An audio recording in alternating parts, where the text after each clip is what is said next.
Bonjour à vous, j'espère que vous allez bien. Bienvenue ici au nouveau Planisphérique avec des nouvelles figurines vraiment fantastiques. Tout d'abord, McFarlane a sorti une nouvelle Superman pour les 35 ans Superman, mais sur le Superman spécial avec Crypto.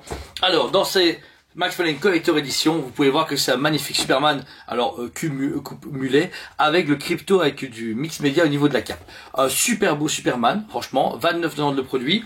Collecteur du complémentaire derrière et sur le côté, et à l'arrière une magnifique fresque où on peut voir Superman en train de péter la tronche à notre cher Doomsday.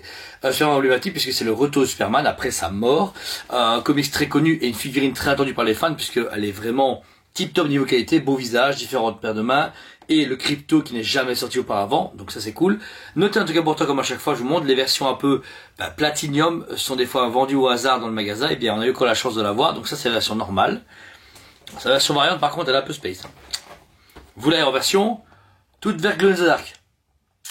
Ouais, full kryptonite. Voilà, alors il faut vraiment aimer, je trouve que ça dénature le produit parce que c'est marrant.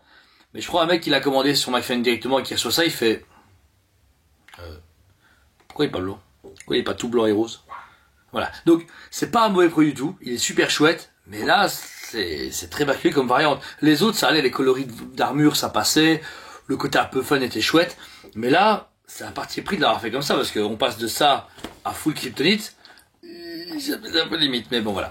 Écoutez, c'est McFarlane, c'est très bien, ils font ce qu'ils veulent. Ensuite, Hasbro a continué la série du coup des versions TNR Ghostbusters avec 4 nouvelles figurines. Là, on est sur les Fright Features, donc les versions 2.0, série 2, sortie ici dans le magasin, très vite, hein, la précommande datait de fin janvier, donc on est en plein février, très vite sortie. On va commencer ici avec Vecman, avec du coup ces deux petits fantômes, son comment on appelle ça, son piège ceinture, son fusil spécial, et les personnages, c'est les personnages du coup que quand vous appuyez, leur gueule s'ouvre et leurs yeux sortent des orbites. C'était les jouets d'époque en tout cas. Ils sont 4, ils n'ont pas fait encore de nouveaux véhicules, de nouveaux personnages, mais ici on est sur 4 nouvelles figurines des 4 Ghostbusters originaux, mais en version 2.0, donc ça c'est le premier, donc on a Vecman. Ensuite, on a le fameux Egon. Un de mes préférés, ça je l'avais quand j'étais petit, donc vous avez le fameux du coup ghost qui s'appelle le Sore Throat Ghost. Voilà, ok d'accord. Son petit piège et comme vous vous souvenez la cravate basculait pour faire aller ce fameux cette fameuse mâchoire et ses yeux qui sortaient. Là il y avait que la mâchoire, comme vous pouvez voir là. Et comme à chaque fois ils ont gardé cette même packaging, c'est même idée d'avoir une boîte mauve avec le Real Ghostbusters, etc. Franchement, c'est super propre et ils ont mis Hasbro et Kenner à l'arrière. Donc vraiment, c'est cool, je trouve ça chouette d'avoir gardé cette essence, même si les gens ont bien aimé la série 1, mais après ça a dormi au magasin, les gens achètent de temps en temps, mais sans plus, mais ils ont quand même continué, je suis tout à fait content. Ensuite, on a le fameux Winston, où là vous l'avez donc en costume pareil originaux, on a le même type de figurine avec cette fois-ci la mâchoire qui s'ouvre mais qui s'ouvre vers l'avant, c'est la photo qui est mise ici. Un petit fantôme, le Scream Roller, et sa petite arme. Pareil, même ils ont gardé les mêmes images d'époque, et le packaging encore une fois est terrible. Je trouve vraiment qu'ils ont donné un coup de frais aux figurines.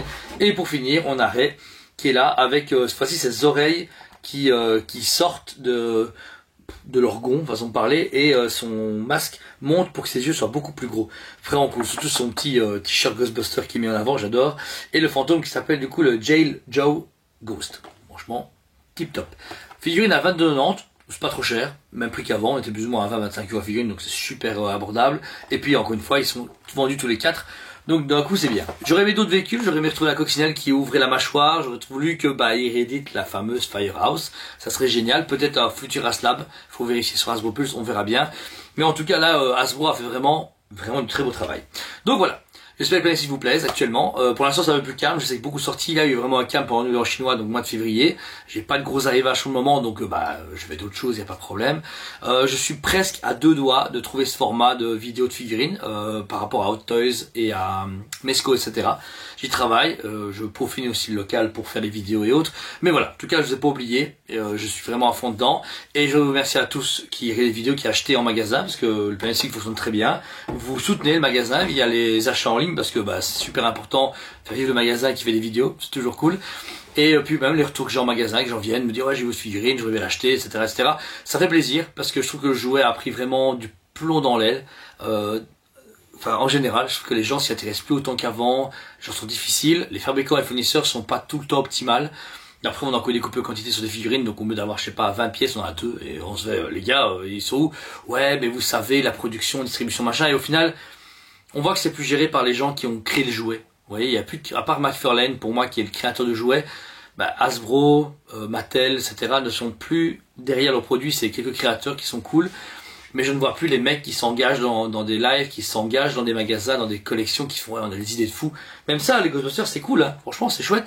Mais ça sort nulle part. Ils ont annoncé ça nulle part. Ils ont dit, tiens, on les sort, c'est bon, on va bonne journée. Mais sans suite d'idées, sans aménagement, sans petites vidéos, etc. Et je trouve que c'est ça qui fait un peu triste maintenant, c'est que le jouet détériore son image. Voilà, s'il y a un jouet de bas de gamme, je trouve que les magasins de jouets de base ont des jouets médiocres par rapport à ce que on a eu ça quand on était gamin, mais là il y a un manque de rêve, d'étincelle. Moi je suis content, je jouer, je fais il est super cool, je le partage à mes collègues, je le montre à Kevin, à Joe, etc. Je dis ouais, vous avez vu, ils font oh ouais c'est cool, mais il y a quelque chose qui manque. Je sais pas quoi, je comprends pas, je n'arrive pas à saisir ce qui manque, ce qu'il y a comme problème, et c'est dommage parce que le jouet, c'est ce qui nous a fait devenir des collectionneurs qu'on est maintenant. Le jouet nous a contribué à devenir des hommes que nous sommes maintenant, ou des femmes.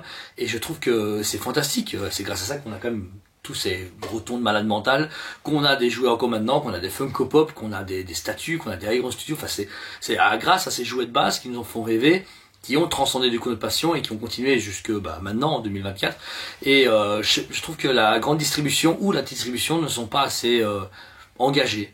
Il y a pas d'échantillons comme avant, ils envoient pas des samples aux gens, ils ne dynamisent pas les gens qui font des vidéos dessus. Je sais qu'il y a énormément de youtubeurs que je regarde, certains qui font du jouet, même le gars Papa Bender qui est sur TikTok, etc. Il fait des beaux trucs, mais j'ai l'impression qu'on s'en fout.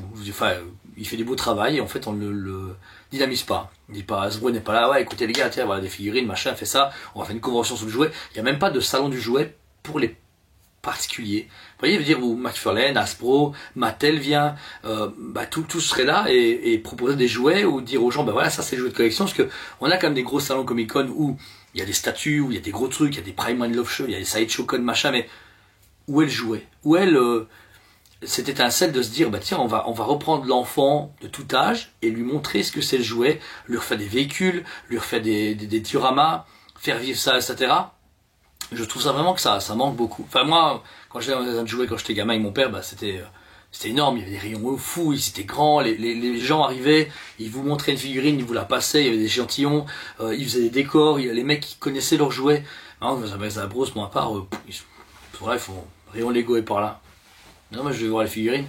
Et il y a rien. Il y a que dalle. Hein. Il y a 3 vintage Hasbro, il y a une Mattel parce qu'ils l'ont volé à un autre magasin. Et c'est tout. Il y a après, de ma part, tant mieux parce que du coup, je suis le seul à en vendre. Mais ça me rend quand même triste parce que la concurrence dynamise le produit, ça se vend mieux, il y a plus de choix et tout. Amazon ne fait que des mises en place avec des bêtes photos et Toys R Us c'est fini. Nous, chez nous, Maxi Toys a été racheté, Grand Récré c'est fini. Le joueur lui-même, il a disparu les gars. Enfin, et nos enfants, je trouve qu'il faut prendre la peine de donner des jouets à nos enfants. Ok, ça coûte 20 balles, mais entre, je sais pas moi, entre une bonne bouffe et un bon jouet pour son enfant, moi je faisais un bon jeu pour mon enfant. Pas encore, mais il aura quoi faire. Mais voilà, je trouve que j'espère vraiment que ça va changer ces prochaines années. J'espère qu'il y a quelque chose qui va avoir des clics et qui va relancer les gens dans le jouet. Ou même le monde de la statue a connu des crises, mais le jouet en lui-même connaît une crise par l'oubli. Pas par c'est des produits magnifiques, tout est nickel, la finition, le prix, tout est parfait. On voit qu'il y a des mecs derrière, ils bossent en usine ou dans des laboratoires, ils sont là, ouais, on fait des jouets, machin, etc. Mais on leur dit, ouais, sors ça, au revoir, et il y a que des mecs derrière avec des grosses mallettes qui sortent des frics et qui s'en foutent. Il n'y a plus la magie derrière, enfin, sans des gens comme nous et comme vous, qui consommez et qui font parler du produit.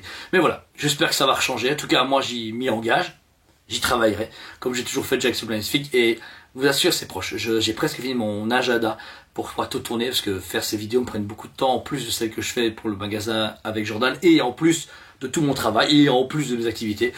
Donc tout est bien que c'est un peu compliqué, mais je vous promets, ça va arriver. Donc voilà, merci à vous tous encore une fois, n'hésitez pas à vous abonner, mettez un commentaire sur cette vidéo, je vous aime beaucoup, et je vous dis à très bientôt. On vous aime beaucoup, et on vous dit à très bientôt.